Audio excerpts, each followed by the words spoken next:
A very good morning, students. Today we are going to start a new chapter, chapter number 6, Government at the Center. This is the civics portion. In this lesson, we are going to learn about the Lok Sabha and Rajya Sabha and their composition, the Parliament and its composition, the powers and functions of the Parliament, the central list, state list, and concurrent list. In this chapter we are going to learn about union government. India is a union of state.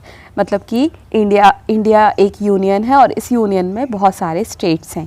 We have separate government at the centre and the state. और हमारी separate government है.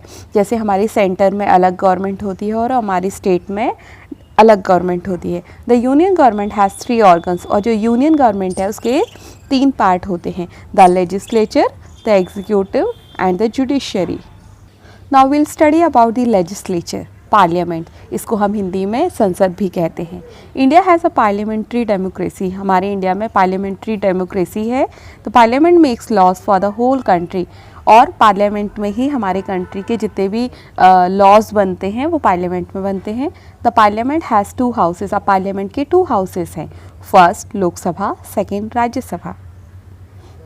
Lok Sabha, the lower house of the Indian parliament is called the Lok Sabha. अब हमारे जो parliament का lower house होता है उसको हम लोकसभा कहते हैं. The constitution of India has laid down the following qualification for the members to seek election to the Lok Sabha. अब लोकसभा के इलेक्शन लड़ने के लिए आपको कुछ क्वालिफिकेशंस की ज़रूरत होती है. हम इनके बारे में स्टडी करते हैं. First, he she should be a citizen of India and his her name should be in the electoral roll. वो members of the Lok Sabha are elected by the people on the basis of adult franchise. अब Lok Sabha members का जो election है वो voting के basis पर होता है. The constitution has mention the following qualification for the voters also. और हमारे कॉन्स्टिट्यूशन ने वोटर्स के लिए भी कुछ क्वालिफिकेशंस मेंशन करी हुई हैं. First, he she must be a citizen of India and must have completed the age of 18 years. जो भी वोटर है वो इंडिया का सिटीज़न होना चाहिए और उसकी एज कम से कम 18 ईयर्स होना चाहिए. Second, his her name must be in the voter list of the constituency to which he she belongs. और वोटर जो है उसका अपनी कॉन्स्टिट्यूएंसी में वोटर लिस्ट में नाम होना चाहिए. He she must not be insolvent, bankrupt and must be sane. और ये जो वोटर है वो इंसॉल्वेंट, बैंकरप्ट या पागल नहीं होना चाहिए. Fourth, he she must not be prohibited to vote by court on any ground. और किसी भी तरीके से ये कोर्ट के थ्रू वोटिंग करने से डिस्क्वालीफाइड नहीं होना चाहिए. The Lok Sabha consist of not more than 545 members. अब लोकसभा के जो मेंबर्स हैं वो 545 मेंबर्स होते हैं. उससे कम हो सकते हैं बट उससे ज़्यादा नहीं होंगे.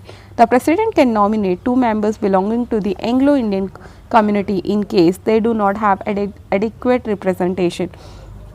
और प्रेसिडेंट के पास ये पावर होता है कि वो 2 एंग्लो इंडियंस को नॉमिनेट कर सकते हैं अगर उनके पास एडिक्वेट या सफिशिएंट रिप्रेजेंटेशन नहीं है तो.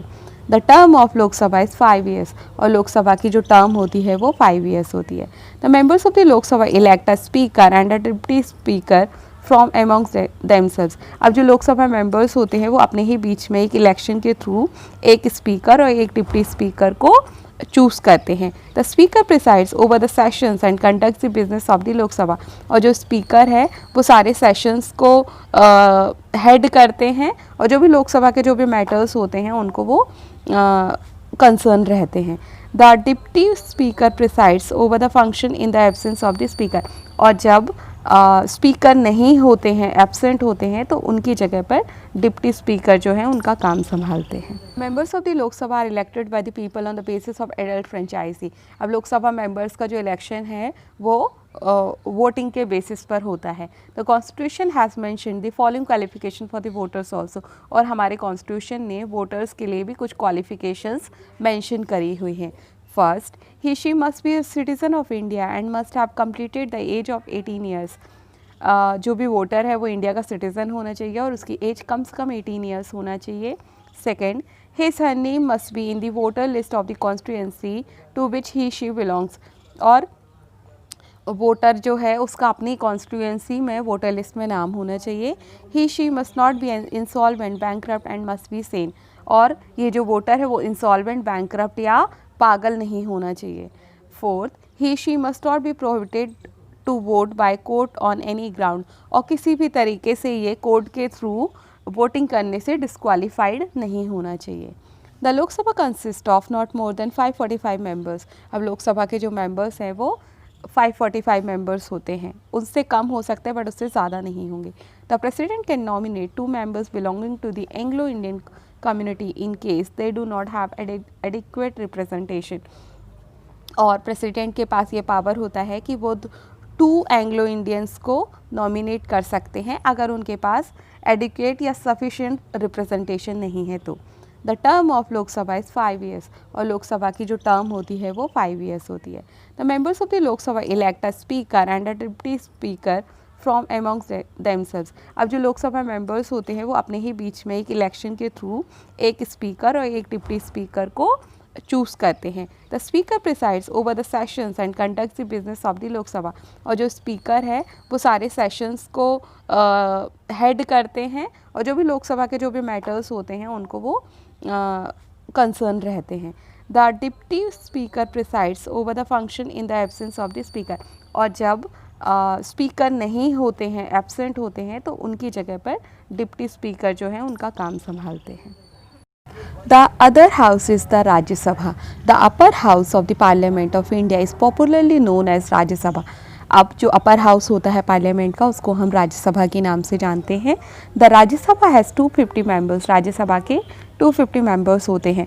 Of these 238 are representative from the states and union territories, और इनमें से 238 मेंबर्स जो हैं वो स्टेट और यूनियन टेरिटरीज को रिप्रेजेंट करते हैं। The other 12 members are nominated by the president, और जो बाकी के 12 मेंबर्स होते हैं वो प्रेसिडेंट उनको नॉमिनेट करते हैं।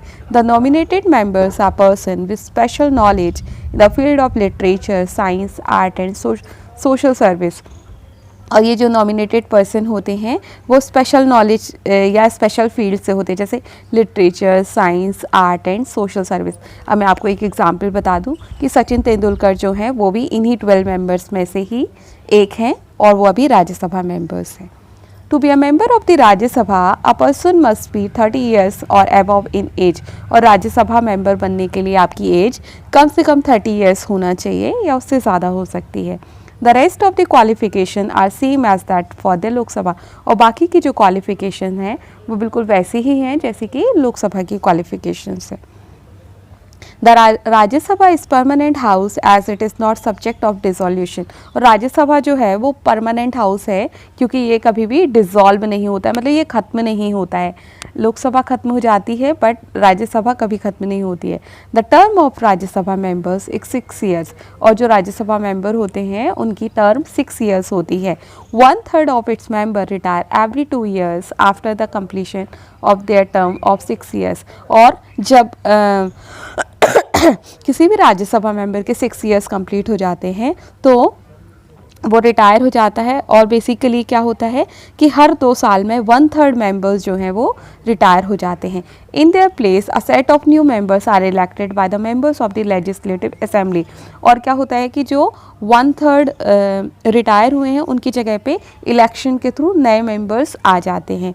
In the same way 1/3 of its nominated members are also replaced after 6 years by the president, और ऐसे ही जो प्रेसिडेंट के नॉमिनेटेड मेंबर्स होते हैं वो भी 1/3 रिप्लेस हो जाते हैं।